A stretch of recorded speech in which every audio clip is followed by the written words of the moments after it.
ورحمة الله. حبايب قلبي ازيكم عاملين ايه؟ النهارده فيديو جديد على قناة يوميات اماني السيد. النهارده هعلمك ازاي تعملي رز بالشعرية مفلفل والواحدة بوحدتها ومش معجن وزي الفل. يلا على الطريقة. حبايب قلبي رجعت لكم تاني، جبت الحلة هنا دي سمنة وزيت. الرز عايز زيت اكتر من السمنة. تمام، سخنت كويس. هنزل بالشعرية بسم الله. مثلا هتعملي مقدار الرز كوبايتين يبقى الشعريه كوبايه. رز بالشعريه كل ما بتكتري له الشعريه بيبقى اطعم واحلى. تمام، هنا نزلت بالشعريه. عايزه الشعريه كلها لون واحد، تنزلي عليها برشه ملح كده وقلبي. الشعريه كلها تاخد نفس اللون، مش هتبقى واحده يعني فاتحه وواحده غامقه، كله هيبقى لون واحد. قلبي كويس، غلفيها بالماده الدهنيه.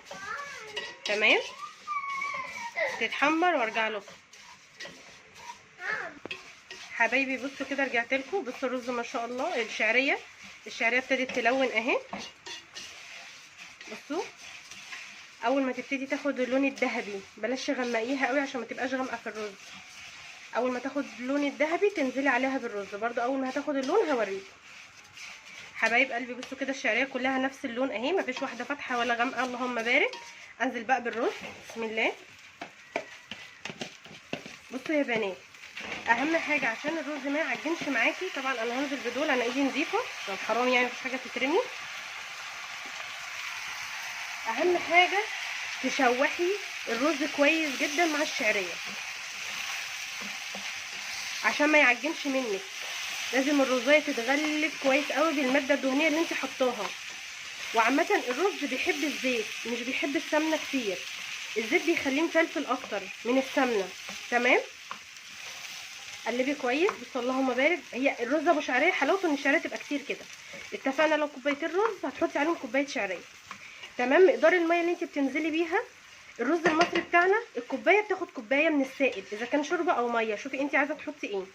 غير الرز البسمتي. الرز البسمتي في انواع بتاخد من كوبايتين لكوبايتين ونص. تمام، انت هتغلفي كويس قوي. اغلف برده الرز وهتملحيه بسم الله. اظبطي ملحك. انا عامه ما بحبش اسقي الرز بمرقه قوي، يعني بفضله اكتر بالميه. شويه مرقه صغننين بودر.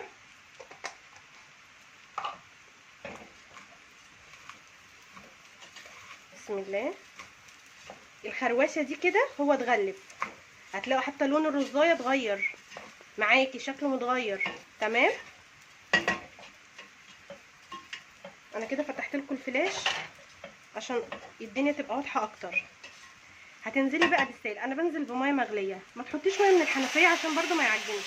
الميه المغليه بتساعد في التسويه اسرع وبتخليه مفلفل اكتر. بسم الله. طبعا انا عارفه المقدار بعناية، يعني ما بعملش بالكوبايه، يعني انا بنزل السائل عارفه المقدار بعناية. لو انت لسه بنوته صغيره او عروسه جديده ما بتعرف، يعني لسه مش متعلماه، خليكي احسن بمقدار الكوبايه عشان يبقى مظبوط معاكي. كده هو محتاج شويه كمان. بسم الله. بس كده الميه مظبوطه. بصوا عشان الميه سخنه. بصوا اللهم بارك، بكبك على طول في ساعتها ازاي.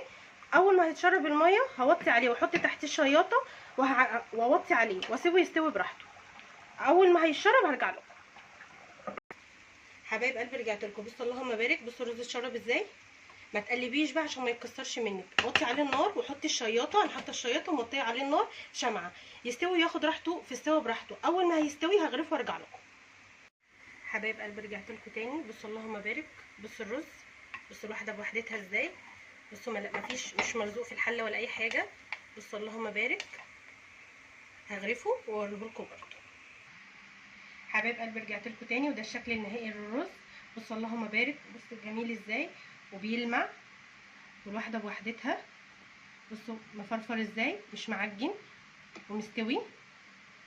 الرزايه اهي مستويه بس مش معجنه. تمام، وده كان فيديو النهارده مع قناه يوميات امان السيد، واشوفكم فيديو جديد. بس في حاجه عايزه اقولها، انا اسفه لو في مؤثرات في الصوت خارجيه، انا عندي اطفال صغيرين. واحده واحده مع بعض اظبط المونتاج، وان شاء الله الفيديو هيبقى بصوره احسن من كده. واشوفكم فيديو جديد. وما تنسونيش في الاشتراك واللايك. السلام عليكم.